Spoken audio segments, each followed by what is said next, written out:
Hey guys, welcome back sa panibagong episode ng ating podcast, and this is The Encounter where we talk about yung pinaka-organic na encounter natin sa buong buhay natin, which is encountering the Lord Jesus Christ.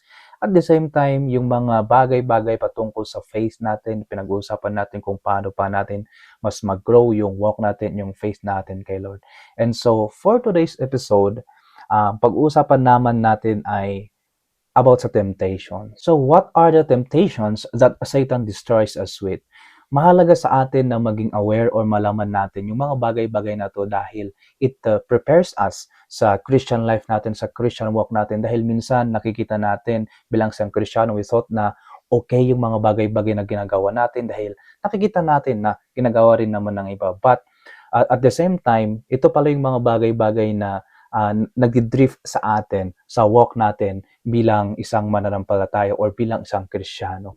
And so as we live itong Christian life natin, nakaka-experience tayo ng mga temptations or mga problem or mga challenges bilang isang Christian nga. And karamihan sa atin, nahuhulog tayo sa kasalanan dahil, yun nga, it feels good or yun nga, meron yung feeling sa atin or meron yung part sa atin na nakikita naman natin na okay lang naman na ginagawa ng iba or masaya naman sila na ginagawa yung mga bagay-bagay na yon. And so sa atin, parang meron din yung part sa atin na gusto rin natin gawin yung mga bagay-bagay na yan.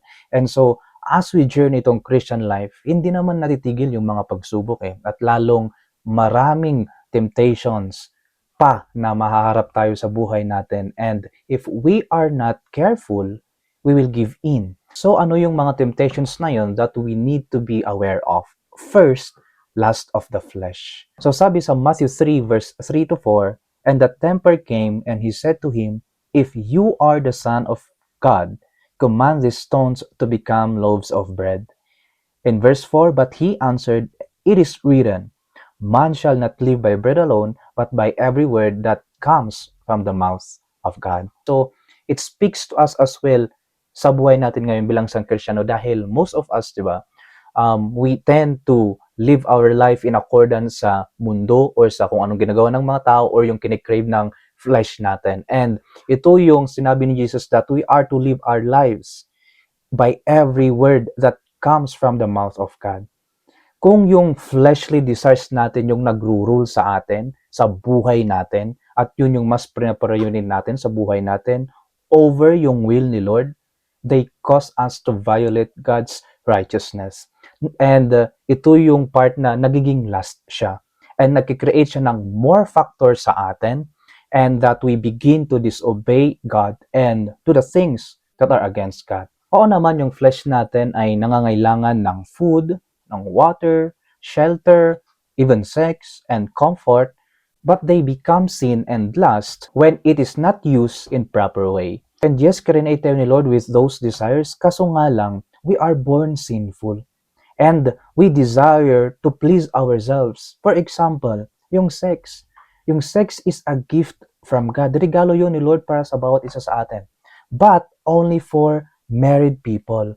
So, anything or yung sex outside marriage is sin. So, when natural sexual desires turn perverse, they lead to what? Homosexuality, adultery, fornication, and other sexual-related sins. Kaya sabi ni Jesus, huwag tayong mabuhay na nakadepende sa kagustuhan ng flesh natin, kundi mas i-priority natin or i-absorb natin yung salita niya, yung word niya, which is the Bible.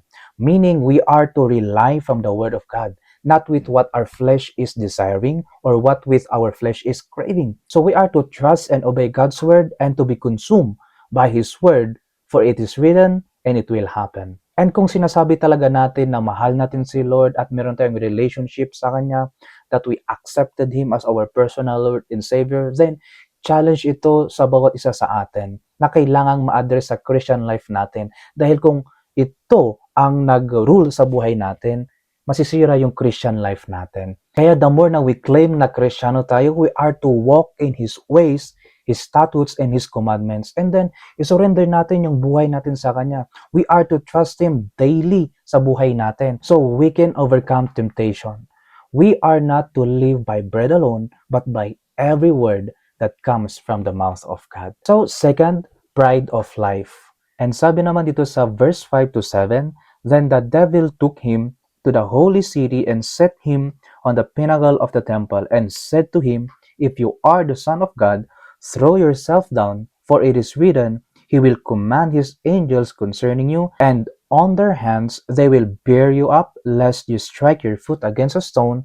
And verse 7, Jesus said to him, again, it is written, you shall not put the Lord your God to the test. So wag tayo maging prideful and arrogant na i-test si Lord sa buhay natin kung ano siya or kung sino siya para lang ma-prove natin that He is indeed powerful. Instead, we are to humble ourselves before the Lord. Kailangan nating i-humble yung sarili natin sa harapan ng Panginoon. Dahil sabi ko nga sa last din na video natin is that itinataas ni Lord yung humble and yung mga prideful ibinababa niya. Well, pride of life can be anything that is of the world. Anything that leads to arrogance, pride in self, presumption, and boasting. Anything na tayong na-exalt that offers yung illusion ng godlike qualities. At si Satan, ganito niya tayo dinideceive to make us feel that we are powerful, that we are in authority, that we are in control, be great, and become like God. Kaya si Satan naging fallen angel siya dahil sa pride niya na gusto niyang maging kapantay si Lord. Kaya ginagawa niya yung lahat para ma-deceive tayo na maging katulad ni Lord as how He deceived si Adam and Eve in the Garden of Eden. See, when we began to want more and more in life, we want to be powerful, we want to be the greatest person, yung pinaka-wealthiest na tao, yung famous na tao, we become prideful. And you will believe that you are as powerful as God, but in reality, you are not. At yun yung illusion na pilit na gustong i-deceive ni Satan sa atin, na gusto niyang ipaniwala sa bawat isa sa atin bilang isang Kristiyano. Pero in reality, you are or we are actually going against what God wants in our lives, or we are going against the Lord Himself. Well, lahat naman dapat yung mga bagay-bagay na yun is good as long as na-advance yung kingdom ni Lord. Meaning, building things for the Lord, giving and helping to the poor, supporting yung ministry ni Lord in order to lead people back to Him. Kailangan na yun yung mga bagay-bagay na gawin natin bilang isang mananampalataya as we receive all those things in our lives. Not the other way around na yun pa yung reason kung bakit tayo magiging prideful and arrogant. Because all of those things are useless if God is not being glorified. And so that is pride of life. Third is that lust of the eyes. In verse 8 to 10, it says here that, again, the devil took him to a very high mountain and showed him all the kingdoms of the world in their glory. And he said to him, all this I will give you if you will fall down and worship me. Then Jesus said to him, begone, Satan, for it is written, you shall worship the Lord your God, and Him only shall you serve. This is very important sa bawat isa sa atin bilang isang Kristiyano. Dahil sa buhay natin ngayon, anything can be our idol or anything can be God sa buhay natin. Which means yung mga bagay-bagay na pina-priority natin over the Lord, yun yung nagiging God natin or yun yung nagiging idol natin. For example, yung education natin, di ba? Yung possession natin, yung wealth natin, kung ano man meron tayo, yun yung mga bagay-bagay na parang ginagawa nating security natin, yun yung mga idol natin or yun yung God natin. And sabi ni Lord dito, we are to worship only the Lord our God. So, kailangan nating i-check yung heart natin. Saan ba yung heart natin? Ano yung pina-priority ng heart natin? Ano yung pina-priority natin bilang isang Kristiyano? Si Lord ba? Or anything else in this world? Si Lord ba? Or yung magpakayaman? Si Lord ba? Or yung mga goals natin, yung dreams natin, yung aspirations natin? Because all those things as well can be our God. Dahil kung yun yung mga bagay-bagay na nagkukonsume sa buhay natin, yun yung kung saan natin binibigay lang yung oras natin over the Lord, then all those things are our God. Even money can be our God. Diba? Dahil nakadepende na tayo doon. So, lust of the eyes. And ito yung part sa buhay natin na gusto nating makuha. Yung mga bagay-bagay na nakikita natin or naiisip natin. Meaning, we will do anything that we could to have what our eyes see, and it becomes sin because we are coveting. And the example of this are yung, sabi ko kanina, yung money, yung possessions, or any physical things around us. Even yung status ng buhay natin or even people, because si Satan uses all those things to tempt us in order to destroy us and lead us away from the Lord. Again, money and possessions are good, pero hindi yun yung main reason kung bakit tayo nag-i-exist. Hindi rin yun yung reason kung bakit tayo naging Kristiyano. Kundi they are tools and resources na gagamitin natin in order to do yung will ni Lord sa buhay natin. Kaso nga lang, kapag yun yung nagiging priority natin and security natin, we are coveting against the Lord. And we cannot serve two masters. Sabi nga, either we will hate the one or love the other. We cannot serve both God and money. At gaya ng sabi ko kanina, even people. Why? Dahil kung hindi natin i-guard yung eyes natin, si Satan, ite-tempt niya tayo to visualize things kapag nakakakita tayo ng mga tao. Desiring to make love with them that leads to adultery, fornication, homosexuality, and other sexually related sins.